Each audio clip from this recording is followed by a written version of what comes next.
देखी जा भैया बहनी एक जानी रही, उनका एक ही लड़का रहे, उनकर आदमी नहीं रहा। वो बहुत शिव गुरु का भक्त रही। जहाँ चर्चा होके तहाँ चर्चा में जा अपन झाड़ू पोछा करके घर बर्तन करके अपन गुजर बसर करत रही। एक दिन का बात बा कि गई रही अपना घर बासन करे, काम करे गई रही। वही बीच में उनकर लड़का खेले निकलल, लड़का के सांप काट देहलस। लड़का पर बड़ा आस राखी रही कि जाए दा हमारा आदमी नहीं खेता, एगो लड़का बा, एकरे पर अपन जीवन हम काट ले। अपन उ लड़का के पोसत रही कि बड़ हुई तो हमार सहारा बनी। देखी जा जब उन्हें से आवत आई तो देखत आई कि हमार लड़का का गाज बीग के अपन लोटल बा लड़का। तब गुरु जी का मंदिर में ले जाके का कहतली सुता के कि अरे दानियों में दानी तू कहा लए गुरुजी, दानियों में दानी तू कहा लए गुरुजी। गिरल बाटे बेटावा उठावे गुरुजी, गिरल बाटे बेटावा उठावे गुरुजी। रहीहन लाल कैसे करबो सबुरावा, रहीहन लाल कैसे करबो सबुरावा। अरे ये हम आखी का सहारा ए गुरुजी। गिरल बाए बेटावा उठावे गुरुजी। रहीहन लाल कैसे करबो सबुरावा। आई नहीं का संगे हम जहर खा के मर जाइब, नहीं का संगवा।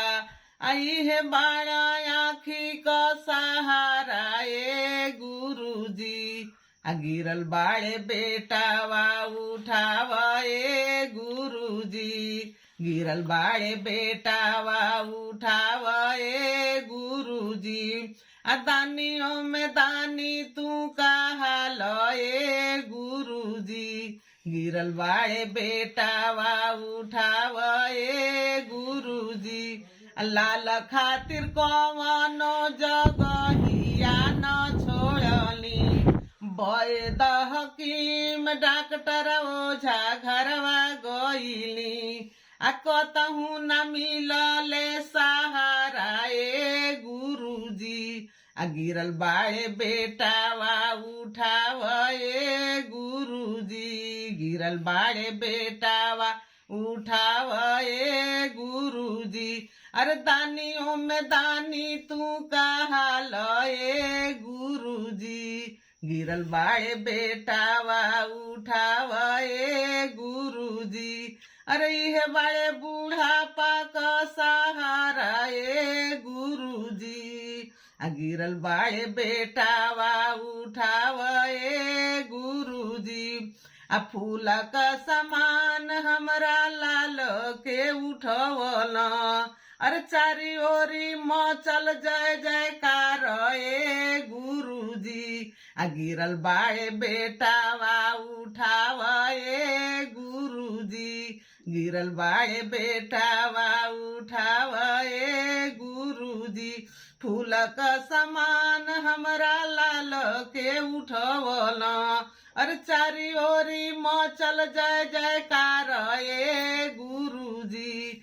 गिरल बाड़े बेटावा उठावा ए गुरुजी। पहिला में दाया मंगली, दूसरा में चरचा, तीसरा में कैली परनाम ए गुरुजी। गिरल बाड़े बेटावा उठावा ए गुरुजी, गिरल बाड़े बेटावा उठावा ए गुरुजी। दाया मंगली दाया मिलल चर्चा से ज्ञानवा।